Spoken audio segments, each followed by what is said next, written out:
Doodlebud, today I'm talking about how to make your own custom little wax seal wax stamp. So I got one done here a while ago, been meaning to do a video, but I actually need to make a wax seal. So I figured perfect time to show you all about it, likes and dislikes, all that kind of stuff, little tips and tricks. I cheaped out on something, I wouldn't recommend that. And we're also going to write a Dear John letter because we have the winner finally of the Esterbrook pen roll here, the 6-pen roll, just like this one. Did it a giveaway, took 4 tries to finally get the winner, and his name is actually John. So we're going to write a Dear John letter, and then we'll seal it with the Doodlebud wax seal. So if you want to check out how to use one of these, stay tuned. Let's get started. So I picked mine up off of Etsy about a year, maybe a year and a half ago. Actually, sorry, more like 2 years ago. And it was pretty reasonable. I'll leave a link down there in the description, but I think $20 to maybe $25, something like that. And there's all sorts of different things you can do. You can get full kits in that. Mine just came very basic with this little spoon here to melt your wax. I ordered a pack of wax to go with it, I think, or else I got this separately on eBay. I can't remember. And this one, it's a 30 millimeter. And I think this looks like about 4, maybe 4.5 millimeter stick, something like that. And so there's all sorts of places you can go. I'll leave a link. Like I said, you can go lots of places do this type of stuff. But I thought this was very reasonable to get a custom engraving done in there and have some fun when it comes to sealing up stuff and just making your letters stand out a little bit more. These just unscrew like this here. So if you want to make a custom handle, you could 3D print one, or if you're into wood turning or you have some special material, you can screw that in. What size is that? Let me look. Let's see here. That's probably going to be like an M8. What do we got? Oh, that might be like an M8 by 1.25. Let me double check. Just in case you want to know. So it's a set screw they thread in there, and that's a 1.25. Pretty sure this is an M8. Grabbed a die just to double check here. And where is the numbers here? There we go. There's your M8 by 1.25. This is actually one of my favorite threads. Great for like fixtures and holding stuff down. Really, really good thread. There we go. Yeah, so it's an M8 by 1.25. Now, when it comes to logo design or letters or initials, whatever you're doing, I'm always curious if everything should be connected so it can flow. Like if you did a tree, would you want all the branches and everything all interconnected so it flows into all the other cavities evenly? Or is it good to have separate ones? I don't know. This is my first time doing wax stamping. This is a bad one. It's just not very good. So, and you can even remelt them, right? So if you don't like how this one turns out, I did color this. I'll show you that at the end. You can remelt your wax as well. So I have a few different waxes. Again, I'm not a aficionado on these. You can get these batches pretty cheap. Lots of colors, shiny ones. You can mix and match colors, all that sort of stuff. But yeah, let's write up the letter and show you how this thing works. For the Dear John letter, I didn't know what to write, so I thought, let's use some AI. So I went on the ChatGPT, asked it to sort of write an odd, funny, but strange and quick Dear John letter. This was the 3rd rendition it came up with that I thought was all right. So let's see what ChatGPT came up with.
So after penning a letter like that, we have to make this extra special. This paper is really nice. This is the Claire Fontaine book. Where's the end of it here?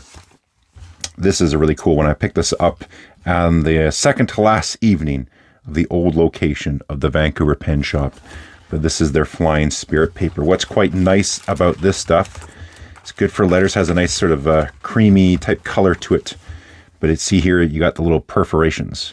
So if you need to tear off a letter, you just do it like so. It comes off nice and clean, nice and crisp. Hopefully no ripping into the edges. All right, and I'll seal it off here. I'll put it on the inside so he can save it. You know, you might do it like this and seal it closed, but you might want to keep that and open the letter. But I'll put it on here, and let's show you how to put on a wax seal. One thing you should get that I did not is the little holder for your little spoon here. So you put your tea light candle, there should be a holder here, and this sits on top. And it takes a little bit with the candle, but that's okay. You can set this up, let it get hot, put your wax in, have it melt, pen your letter, and by the time you're done, this is all nice and melty, and you're ready to go. But I didn't do that. I thought, oh, I don't need that. You need that. So, you know, this could be quite a therapeutic thing. You set up your wax sealer, maybe get your incense waterfall out.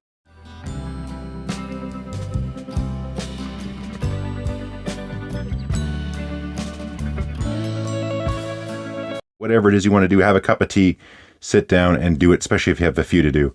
So I don't have time to sit there and hold it the whole time, so I'll show you the express way. So first you fill up your little pot here, little spoon. If it's these little beads, minimum 4, 5 I find is a little bit better. I'm going to take this one and bust it up. We'll put it back in there and do a little recycling. Okay, let's do that. And then we're going to heat it up, and I'll show you the super fast method that I think it's okay. I haven't had problems yet, but it is potentially prone to burning. So that is our little friend that's over here off camera, my little mini butane torch. So this will do it in a hurry. Let's show you this real time here. All right. And you could already see it melting. So you can get a bit smoky. You gotta be careful. I'm trying to do this here on camera, but you don't want anything on the other side of the flame. We're getting some good smoke coming off of here. Hopefully it's non-toxic. But yeah, make sure it's not going to flame on something else. You can go on the top here a little bit. We're getting some bubbles. It's probably a little bit aggressive. Oh, there's the, you can see that. Whoops, almost melted the phone. I held the torch while I went to adjust focus. You could see some of that silver pen there in the pot. Let's just give it one more little torchy underneath as well. Call that a day.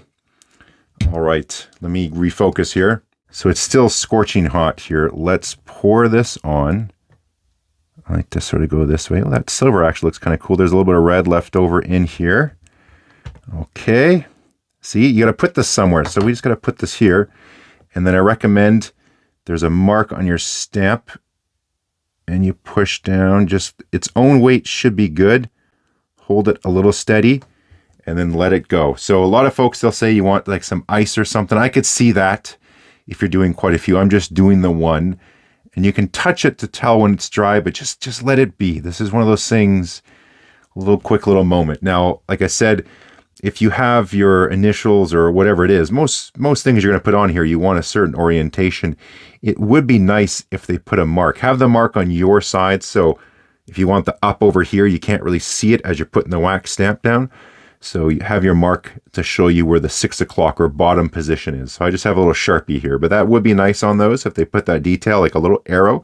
So that's the bottom, so you know orientation, which way you want to have it turned. But just let it sit here, and you can see, let's put you around on the corner here. I covered up one of the letters. So that was my bad pour, but I'm also doing this through a camera. But I'll wait a moment and we'll take it off. All right, I blew on it for a little while. It's not sticky or nothing. You don't want to do it too soon because you'll leave a fingerprint in there. And then you just hold down and it just peels off nice and easy. So yeah, I'm curious, like mine comes up not too bad.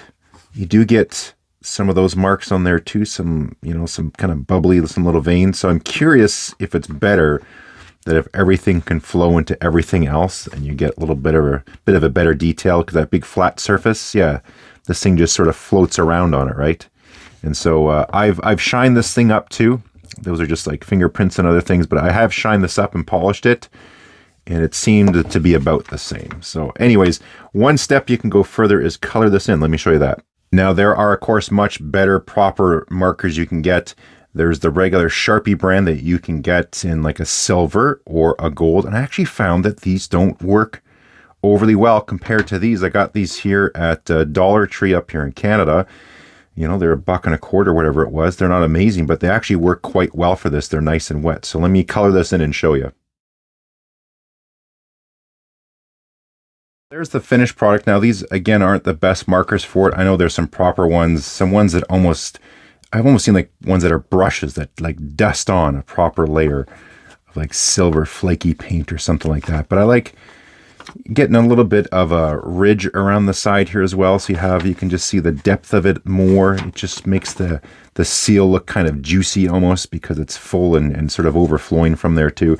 Don't worry about perfection. Here I don't have much of a ridge. It was off center. It did cover a letter. That's unfortunate, but it's sort of the uniqueness, just like how fountain pens, sometimes they leak, they burp, whatever. They don't write immediately. Something's wrong with them. Wax seals are sort of the same thing. They're all a little bit unique and individual as well. So these are pretty fun. A reasonably inexpensive way to, get something customized if you're doing wedding invitations, whatever it is.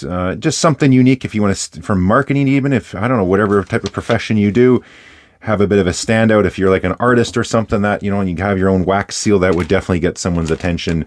And you can choose the specific colors for the specific occasion. Just like there's lots of ink colors you can get carried away, you can do the same thing here. But I think, the handle is not amazing. I should probably stain this, make it a little bit nicer. You can get beautiful, you could probably get gorgeous celluloid ones or special acrylic. You could turn one yourself, maybe some type of animal horn, whatever it is you want to do. These are quite nice though, and I think for the $20-something or whatever it is I paid, I think this is pretty reasonable and a good way to have fun. One thing I noticed after you do the wax seal, it sort of does crinkle the paper a little bit. You can see here it's got a bit of a wave to it. I don't know if you should tape this thing perfectly flat. If you can avoid that, it just sort of seems the wax goes on, you got some heat going on, it seems to affect it. So maybe there's a way around it. Look for other folks who do this stuff all the time. You can see you got a little crinkle on there now too. But other than that, dear John, congrats on winning the pen roll. Finally taking that off my hands. Took 4 draws. Haven't ever come across that. He was also asking me about the wax seal. Now you know. So you got a little bonus stuff. You got the pen roll, custom letter, and then a custom video talking about the topic you were asking me. So congrats to John. Hope everyone loved my recent video on nib width sizes. That took forever to do. Check it out if you haven't. Got a bunch more stuff coming up. Catch you next time.